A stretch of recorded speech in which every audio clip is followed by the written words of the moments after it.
New moon phases happen every single month and they offer us the best stargazing opportunities. During this phase, the moon is not visible from Earth and the moonlight is not lighting up the sky. Since the sky is extremely dark, we can see so many celestial objects including galaxies, planets, and star clusters. Today, I'm going to share with you everything you need to know about stargazing during a new moon phase. Firstly, this month's new moon phase will happen on January 20th to 21st. Like I said, it happens every month, so if you miss this one, don't fret. When you're outside and ready to stargaze, there are so many options to look at. I'm going to share with you 2 celestial things that you can spot with the naked eye when you're outside stargazing. Let's start with planets. Mars and Jupiter will be shining bright once the sun sets and the skies get dark, and you can view these with the naked eye. Jupiter is easy to spot because it's brighter than all the stars and it shines bright white. Keep in mind, Jupiter sets between 9:30 and 10:30 p.m. in local time, which is the time on your clock wherever you live. So if you want to spot Jupiter, get outside early. Mars is easily identifiable because of its reddish color, and it will be shining brighter than most stars. Saturn is slightly golden in color and will be visible with the naked eye, but it will be quite small.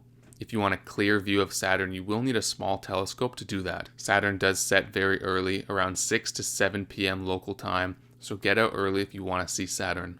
Venus is identifiable because it is the brightest planet, and if you want to catch a view of Venus, you'll need to do it before it sets, which is about 2 hours after sunset. Both Saturn and Venus will be pretty low on the horizon, and you'll want to look west to southwest to see Venus, Jupiter, and Saturn. When you want to look at Mars, you'll need to look east. Hunting for star constellations can be a fun and rewarding way to stargaze. If this is your first time looking for constellations, you might have to Google some to understand what they look like and where to look, but today I'll share with you 2 breathtaking constellations that are easy to spot and look incredible. Orion's Belt is one of the most popular constellations as it has a great view in the winter and spring and is visible from both northern and southern hemisphere.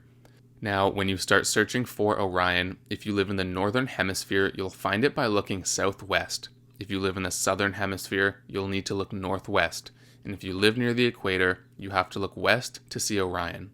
To identify the Orion constellation, you are looking for 3 bright stars close together, almost in a straight line. This represents Orion's belt. There will be 2 bright stars above the belt, which represents his shoulders, and 2 stars below the belt, which represents his feet. The Big Dipper is another constellation that you've probably seen before without even realizing it. The Big Dipper is often described as looking like a kitchen ladle, and as the Earth rotates at night, this constellation rotates around the North Star. Now that you've seen what the Big Dipper looks like, it will be easy to spot because it's visible almost every clear night in the Northern Hemisphere. This constellation, also known as Ursa Major, isn't visible if you live too far south. You'll need to be north of approximately the 25 latitude south line, which is this line right here. Now, there are obviously many more constellations and celestial objects that you can look at, but these are a great way to get started for your first new moon stargazing session. If you happen to own a telescope, the opportunities are endless. Try searching for nebulae, moons from Saturn and Jupiter, or even the Andromeda Galaxy. If you do choose to go out stargazing, check the weather before you go. It is cold in many parts of the world right now, so dress for the weather. And if it happens to be cloudy, unfortunately you won't get to see anything. I've got more videos coming out for future stargazing opportunities, so subscribe if you want to stay up to date with those.